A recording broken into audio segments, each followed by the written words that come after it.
Welcome back, everyone. This one's going to be a juicy one. We're diving deep into the world of political commentary, online discourse, that whole mess. Right. And looking at this video that's been making the rounds. Yeah. And let me tell you, it is a doozy. It's a good one. Mark Cuban. Oh, yeah. Versus Donald Trump. And it gets pretty. yeah, it gets a little heated. Yeah. It gets a little nasty. It gets a little crazy. So what I think is interesting is how Cuban kind of throws this fuck bomb right out of the gate. right away. He goes on The View, which is this daytime talk show Right. with a mostly female audience. Of course. And he just comes out and says, Yeah. Donald Trump, you never see him around strong, intelligent women, ever. Okay, so right away he's kind of like Yeah. asking for it, right? yeah, I mean, you Yeah. can almost hear, you can practically hear the internet like gearing up to just explode. Totally. And it absolutely did. Yeah. Cuban's statement was interpreted as like a sexist comment. Oh, for sure. And you got all these prominent conservative women Yeah. who just came out swinging. Give me some names. Hope Moreland, for instance, she called out Cuban. Right. She called his take disgusting and misogynistic. Mark Cuban just said there are no strong, intelligent women around President Trump. Disgusting and misogynistic.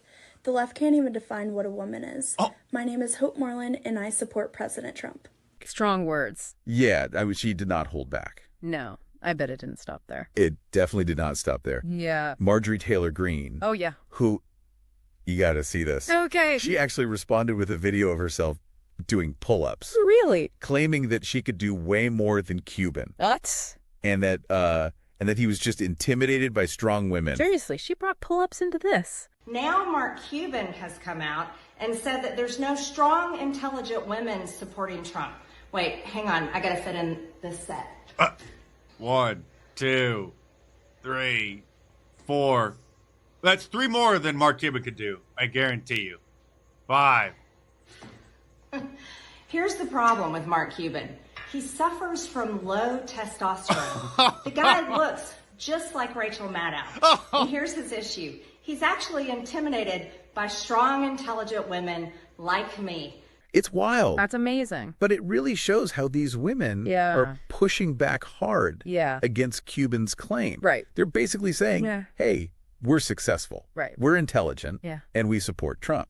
They're using their own accomplishments My shade. to dismantle his whole argument. So they're turning it around and saying, Exactly. look at us, asshole. Yeah. We're living proof you're talking out of your ass. Pretty much. Okay. And then Caitlyn Jenner jumps into the fray Oh, boy. and throws her own little fuck bomb. Okay. She tweets that Cuban is transitioning. Whoa. Okay. Things just got real. It gets even more intense. Oh, my God. She even shared this transphobic meme Oh. making fun of Cuban's appearance. Kayleigh Jenner even weighed in on the situation, posting on Twitter, quote, just because Kamala Harris surrogate Mark Cuban is slowly but surely transitioning, it doesn't give him the right to be a misogynist. And then Kayleigh Jenner posted this meme, which would be deemed transphobic if anyone else posted it, saying, hey, Mark Cuban, I saw this pic among others circulating. Are you transitioning? Need help? Doctor's referral, makeup, or hair tips? Call me. This is a mess. It's a mess. So So basically, everyone is just lobbing grenades at each other. yeah, it's just a back and It's forth of like, this whole thing is so fucked up. yeah, it's a prime example of how accusations of sexism Right. and transphobia Right. just get like weaponized Yeah. in these political fights. It's not even about, it's less about like genuine concern and Right. more about just scoring points, scoring points. tearing the other side down. Exactly. I fucking hate this shit. Yeah. It's like watching a bunch of kids fighting in a sandbox. Totally. But wait, so did Cuban try to like explain himself at all? He did later on. Oh. He tried to clarify his stance, arguing that Kamala Harris's struggles Go. with male voters were all down to algorithms. Algorithms? What the hell does that even mean? He's basically claiming that men online Okay. are being fed a constant stream of pro-Trump content. Okay. And this creates this gender gap. So is he seriously suggesting that men are just a bunch of Well, I mean, that's how some people Fuck interpret idiots it. who can't think for themselves. And as you can imagine, Yeah. conservative commentators Oh, they went to town on that. went to town on that theory. Give me the details. They basically ripped Cuban's algorithm theory apart. Oh, They were arguing that Kamala Harris's unpopularity has nothing to do with algorithms Right. and everything to do with her own policies and All right. performance. So she's just not a good candidate. They're saying she's just not a good candidate. Okay, fair enough. But it sounds like there's more to it than just her policies. You're right. Donald Trump, you never see him around strong, intelligent women. You're a moron. Ever. It's just that simple. Men in America who, like myself, believe that the president is a man's job. Call me sexist. Oh, no. Yeah. Conservative commentators also pointed to her husband. The first gentleman who is such a sissy boy that his wife didn't even take his last name. I don't know why we don't talk more about this. Shouldn't her name actually be Kamala M. Hoff? But anyway, we're dealing with a political party and an ideology that believes that he is the new role model of masculinity. Okay. Doug Emhoff as a factor. Doug Emhoff. What's he got to do with anything? Well, they argue that Emhoff Okay. doesn't fit the traditional mold of masculinity. What? They portray him as weak or even emasculated. Oh, come on. They're highlighting things like Harris not taking his last name. Oh, for God's sake. And they're saying that this portrayal hurts her appeal to male voters. Seriously? Hmm. Are they really trying to argue that men are so insecure It's definitely a controversial take, that they can't handle a woman with a husband but it's out there. who isn't a macho stereotype? It raises some interesting questions about how we perceive gender This is bullshit. and how those perceptions influence our political views. This is where it gets really interesting. So we've got Cuban blaming algorithms, Right. conservatives pointing fingers at Emhoff's masculinity. Yeah. Where do voters actually stand in all of this? Well, the video actually features an undecided voter Okay. from Milwaukee. Okay. And she was initially frustrated with both parties, didn't know who to vote for. Right. In the end, she chose Trump Okay. based on his stances on the economy, border security, and national security. So for her, Yeah. all this culture war bullshit It seems that way. wasn't as important as these Yeah. bread and butter issues. It's a good reminder that behind all the noise and the drama online, Yeah. there are real people grappling with real concerns. And sometimes those concerns have nothing to do with the latest Twitter fight. It's like those politicians and commentators are living in a different world, Yeah. completely detached from what regular people are actually dealing with. Totally. They're all a bunch of fucking idiots, if you ask me. Yeah. But hey, that's just my take. It's a valid take. It's like they're so busy Yeah. throwing fuck bombs at each other that they forget there's a whole world out there Oh, yeah. beyond their little Twitter bubbles. It's like they're living in some alternate reality where everyone cares about this culture war crap as much as they do. Totally. It's mind-boggling. Yeah, and what's really fucked up is Yeah. how this kind of rhetoric just further divides us. Of course. It makes it harder to have a real conversation about the issues that actually matter. Yeah, because who the hell can have a rational discussion when everyone's screaming Right. sexist or transphobic at the drop of a hat? Yeah, it's like they're trying to shut down Right. any dissenting opinion Before it even gets a chance to be voiced. before it even gets a chance to be voiced. This is what these assholes want. Right. They want to silence They want to control the narrative. anyone who disagrees with them. Exactly. It's fucking terrifying. It's definitely a concerning trend. And what's even more worrisome What's that? is how this kind of inflammatory language can dehumanize the other side. Right? It makes it easier to dismiss their concerns, to write them off as idiots or brainwashed. And that's when things get really dangerous. Exactly. When we start seeing each other as enemies, Right. as less than human, Yeah, that's when we lose our capacity for empathy, right. for understanding, for finding common ground. Absolutely. And without that empathy, Yeah. without that willingness to listen to each other, Right. we're just going to keep spiraling further and further Yeah. down this rabbit hole Down this rabbit hole of division and hatred. of division and hatred. It's like we're on this runaway train Yeah. and nobody knows how to hit the brakes. It feels that way sometimes. It's fucking depressing. I hear you. Yeah. It's easy to feel overwhelmed and Right. disillusioned by all of this. Totally. But it's important to remember If you want the economy to grow, if you want to see your paycheck increase, if you want to see your business make more money and you want to keep more of that money, Kamala Harris is the president for the American economy.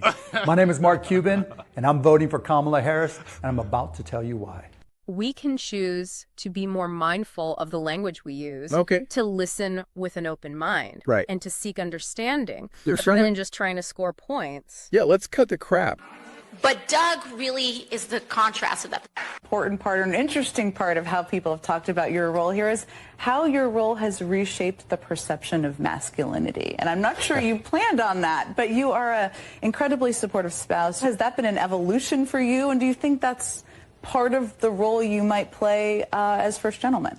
It's funny, I've started to think a lot about this. I've always been like this. My dad was like this. A little sissy boy? Exactly. It's not rocket science. It's not, and it starts with each of us Right. making a conscious effort to break out of these echo chambers. Totally. To challenge our own biases. Right. And to be more open to different perspectives. It's a tall order, especially in this hyper-polarized environment. Yeah. But, hey, what choice do we have? Right. We can either keep feeding the flames of Yes. this dumpster fire, Yeah. or we can try to put them out. I agree. And even if it feels like a small act of resistance, Right. every time we choose to engage Yeah. in a respectful and thoughtful way, Yeah. we're pushing back against this tide of negativity. So what's the takeaway here? What can we do Yeah. to navigate this minefield of political bullshit without losing our sanity? Well, for starters, we need to be aware of the forces at play. Right. We're constantly being bombarded with information, Yeah. much of it designed to provoke a reaction, Yeah. to trigger our emotions, to Something- push us To push us towards one side or the other. towards one side or the other. Right. We need to be critical consumers of this information, Right. to question what we see and hear, Yeah. and to do our own research before forming an opinion. Don't just blindly accept everything you see Right. on Twitter or Facebook. Yeah. These algorithms are designed to keep you engaged. Yeah. To keep you scrolling. Right. And sometimes that means feeding you content Yeah. that reinforces your existing biases. Exactly. So Right. be skeptical, Okay. be curious, Yeah. and be willing to consider different viewpoints, Right. even if they make you uncomfortable. Even if they make you uncomfortable. Yeah, and if they make you uncomfortable. When we spoke this summer, her frustrations were clear. Both parties have their extreme side, and no one's in the middle. From her vantage point in the critical suburbs of Milwaukee, no longer dominated by Republicans alone, she said issues are driving her decision. I'm going to vote for Trump. You know, when he talks in the big arena, sometimes I'm like, I wish he would tone down his rhetoric and everything. But at the end of the day, I want a person that's going to fix the economy, border, and then national security. And for the love of God. Let's try to have some fucking empathy for each other. I love that. Just because someone disagrees with you doesn't mean they're evil or stupid. They Right. might just have a different perspective, Yeah. a different set of experiences Right. that has led them to their conclusions. Totally. If we can start from a place of understanding, of recognizing each other's humanity, Yeah. then maybe, just maybe, Yeah. we can start to bridge this divide. It's a long shot. That is. But hey, I'm willing to give it a try. I am too. I'm fucking tired of all this negativity. Me too. So we've waded through this swamp We have. of political shit slinging. Yeah. And frankly, I'm feeling a little pissed off. I feel you. Where does this leave us? Well, what can we learn from this whole mess? It's easy to get caught up in the drama and the outrage. For sure. But if we take a step back, Okay. there are some important takeaways here. All right. This video really exposes the role of algorithms Right. in shaping our political views. Okay. Whether you agree with Cuban's theory or not, Yeah. it's clear that social media platforms have a huge influence Right. on the information we consume. For sure. And that can have a significant impact Yeah. on our political beliefs. So we're all just puppets dancing to the tune of these algorithms. It's not necessarily that simple. Okay. We still have agency. Okay. We can choose to be more aware Right.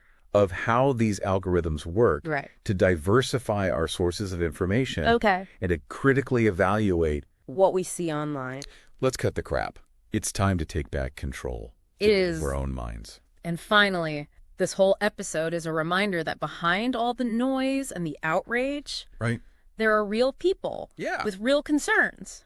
That undecided voter from Milwaukee, Yeah. she wasn't swayed Right. by the culture wars or the Twitter fights. Nope. She made her decision based on the issues that mattered most to her. It's like a breath of fresh air, you know? It is. It reminds us there's still some sanity left in this world. In this world, even when it feels like everything's gone completely batshit crazy. Totally. It does. It gives me hope. It does. It reminds me that there are still people out there who are willing to listen, to think critically, and to engage in good faith. I like that. And that's what we need more of. Now more than ever. Now more than ever. So after all of this, what's the bottom line? What should our listeners take away? If you want the economy to grow, if you want to see your paycheck increase, if you want to see your business make more money and you want to keep more of that money, Kamala Harris is the president for the American economy. You're a moron! Be aware. From this deep dive. Be critical and be engaged. Okay. Don't let the noise drown out your own voice. Right. And don't be afraid to challenge the status quo. Love it. We all have a role to play We do. in shaping the future of our political discourse. Well said. All right, folks. Yeah. That's our deep dive for today. I hope you enjoyed it. We tackled some tough topics. We did. We dropped some fuck bombs. A few. And hopefully we left you with some food for thought. Some things to think about. Don't be a fucking idiot. And don't be a fucking idiot. And never underestimate the power of empathy and understanding. Oh, I love that.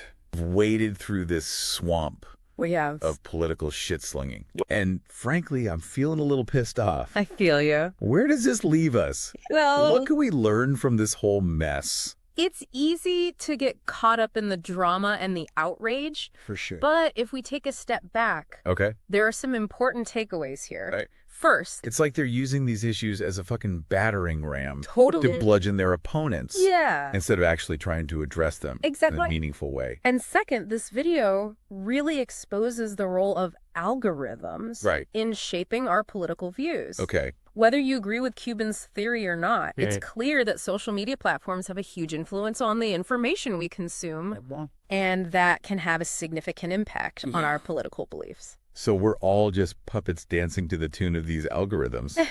It's not necessarily that simple. Okay. We still have agency. Okay. We can choose to be more aware of how these algorithms work, to diversify our sources of information, and to critically evaluate what we see online. Let's cut the crap. Right. We need to start thinking for ourselves. Yeah. Instead of letting these tech giants think for us. Exactly. It's time to take back control. There are real people. Yeah. With real concerns. That undecided voter from Milwaukee. Yeah. She wasn't swayed by the culture wars or the Twitter fights. Mm-hmm. She made her decision based on the issues that mattered most to her. Gives me hope. It does. It reminds me that there are still people out there who are willing to listen, to think critically, and to engage in good faith. I like that.